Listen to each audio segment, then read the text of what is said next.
You read that it fell. Ignore my glitter packaging. I come packing crafting. Hello, my wicked vibers, and thank you so much for joining me here on SewStitchHex. I'm Macadamia, and today I'm going to be doing a review of Dissolving Classroom by Junji Ito.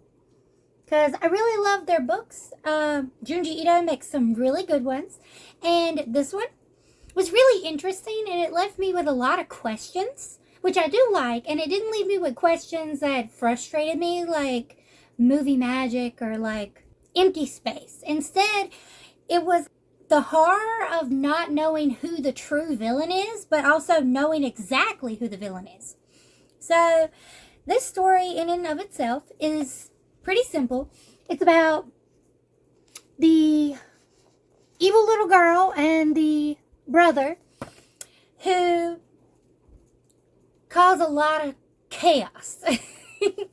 So it is, at the beginning, you're very confused. It is very confusing because you don't really know what's going on. And even in the end, you don't really know what's going on. But, so the brother has a covenant with the devil that makes him kind of a strange character. So he basically, even if he's with someone else, he just sees the devil behind them. So he'll tell his girlfriend he thinks she's so beautiful and he loves her so much, but really he's in love with the devil. And in this instance, like, he'll tell her, "You're so beautiful, your skin too. It's just as lovely as always. You're imagining things." When they're actually, like, dissolving. And he puts them into, like, a state of denial, and it's like this weird, like, manipulation. It makes me think he's, like, a narcissist of some kind.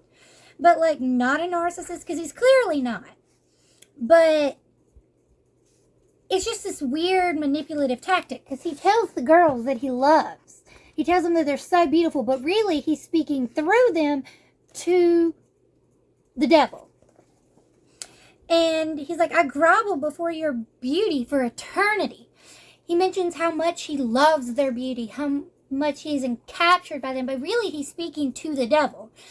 And anything that comes from him is an act of worship to this, like, well-known creature of darkness, the Prince of Darkness, and it causes so much chaos. So him having had this covenant with the devil that is very confused, but the sister says things like, he prays to the devil for forgiveness, but not to apologize to anyone in front of them. The apologies begin to be accompanied by the most exquisite pleasure. It makes him seem as if he enjoys the belittlement and kind of like the groveling nature. Like, he gets off on it. And so the sister, Chizumi, I think that's it, will just straight up run around causing chaos. And actually there's some abuse here where he, like, attacks her, trying to get her to stop. So on one hand, you have this, like, struggle with, is our main character a good guy? The back says it's a pair of twisted siblings, Yuma, a young man obsessed with the devil, and Chizumi, the worst little sister in recorded history. They cause all sorts of chaos and terrifying things to happen wherever they go. These scary short stories will shock you with a literal interpretation of the ills that plague modern society. Yeah, so Yuma he acts as if he's completely innocent. He acts like he's not doing anything wrong, but he'll shower his girlfriends with praise and then end up causing them to be horribly disfigured and melting. And that's the main thing here, is this melting, the dissolving classroom. The first incident that happens in the book is him apologizing repeatedly to everyone, and by saying he's sorry. "I'm so sorry. I'm so sorry. Please forgive me." And here, "I'm sorry. Please forgive me, Mita. It's all my fault. Please have mercy. I'm so very sorry. Like, that's him, like, apologizing to these bullies, frankly, that get off on his... They get off on his getting off on apologizing, which is weird. But it causes them to melt their brains, which is really gross and really cool. And they all dissolve. Let me see here.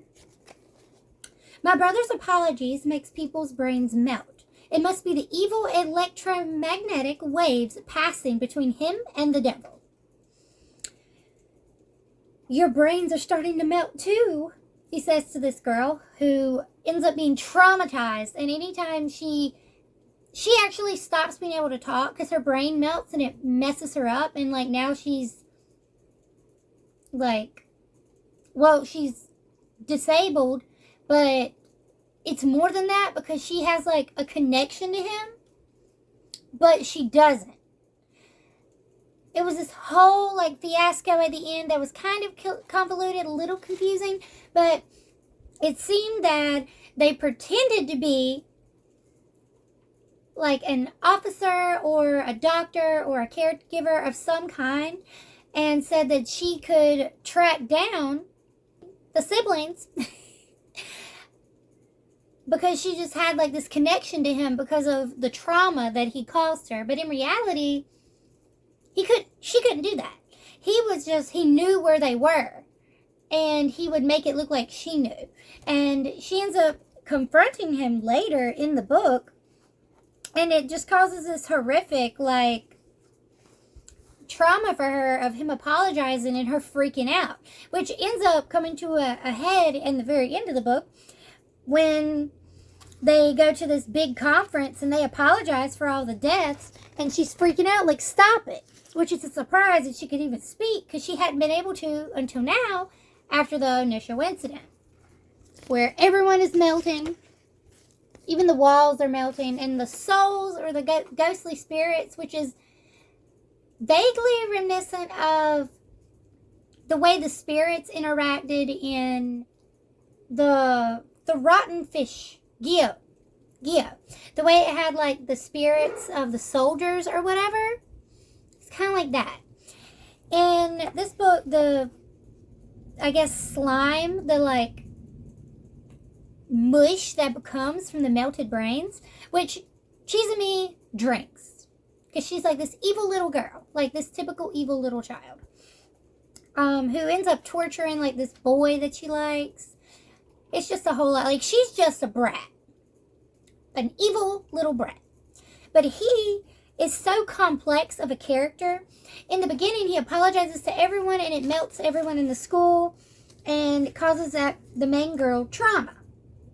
Her brain had started melting, but it stopped just in time. Maybe it was because when I fainted, I couldn't hear those terrible apologies anymore, and I lived. Later, they told me my parents were dead, but I didn't really feel anything, probably because my brain is damaged. So it melted her brain enough that she had no idea what was going on. And it's just this weird connection that Yuma has with, like, the devil, where everything he does is an act of devotion, I guess, to the devil, and it causes this catastrophe to happen around him. So it really doesn't go into the mind of the brother, which I really wanted to understand this connection, because supposedly the child, the reason she's like an evil little girl is because the mother petitioned the devil and had sex with him so that they could have this other child, her, the little demon spawn, literally. The parents can be summoned back by the brother and then melt again from his apologies. And they seem to be really toxic and abusive, but I mean, what do you expect from someone you literally killed multiple times? Like, I don't judge them. Like, I'd be beating the shit out of them kids too. They need to go, actually, that he gets off on it, and the daughter isn't fazed by it, but they're both evil. So I don't really know what they could do. They need to send them to hell to be with daddy. But yeah, so it has this really weird relationship with him just being so... Oh, that's what it was. Okay, so the guy that was pretending to be like this caregiver person was actually the devil. That's why I was confused, because it was just this really confusing incident where she's just like, ah! And you're like, what's going on? You have the brother who clearly gets off on the whole apologies. Super weird, super freaky. I don't know what's going on with that, because it's supposed to be an act of devotion to the devil, but I thought groveling wouldn't really be what happens. Like, I don't know. It didn't really make sense to me, but that's what they did. It's just this weird relationship that I really wanted more of. I really wanted to understand, why was he fascinated with the devil? Why was he causing people to dissolve? Like, why was that electromagnetic wave idea? Where was that coming from? Like, that's a out there idea, which it is kind of scary, I guess, to think about, like, the wavelength in which we commune with the divine and the profane. Yeah. The dark forces that we're communing with, and just the effects it could have on the physical plane if those, like, wavelengths are intercepted. I wanted more on that, but I didn't get. It was really spooky, and it was really interesting, just the overall, like, body horror of it, and I highly recommend this one. It was really good, really short, only like less than 200 pages, like 170 pages, roughly. The two stories at the end, like after the incident, were just random. There's like the children of the earth. These kids just all go missing, and like they become like little veggies that you pull out of the ground, and it was wild. The other story at the end was about this girl who promised she'd come back to him after she dies of like some illness, and like part of her remains come from a meteor, and it doesn't make sense. It doesn't really have a conclusion, which I guess that whole mystical unknown aspect is what's supposed to make it kind of spooky, but it doesn't really cause me to be nervous. It just was like, that's kind of cool, keeping your promises, respect. But yeah, so like this collection's really good. All the short stories typically revolve around these two siblings, and they don't really tell you anything. They just show that they cause these problems. The girl enjoys it clearly, but the guy acts like he wants it to end. He acts like he's not for this, but it's clearly something he's into because he keeps doing it. He keeps being involved with the devil, and he keeps causing these catastrophes. So while he does look like very solemn and kind of more neutral, like he's not freaking out, and he acts so beyond upset when anything bad happens, it's clear that he has this connection, but the only understanding of the connection we have is what the evil little child says, which if she really is a child of like the devil, then there's this idea that she will have the knowledge of the unknown, because she's kind of this demon, this part of this otherworldly like essence is in her DNA. Her having that knowledge makes sense. But what doesn't make sense is his true motive. Like, he's just enchanted by this evil being, but he doesn't seem to show it for us in the book. And that just, it drives me up a wall, because I really wanted to know why. What does he gain from it? But yeah, overall, fantastic book. Highly recommend. I will leave an Amazon Associates link down below. Please feel free to use it to get yourself a copy. Super cheap.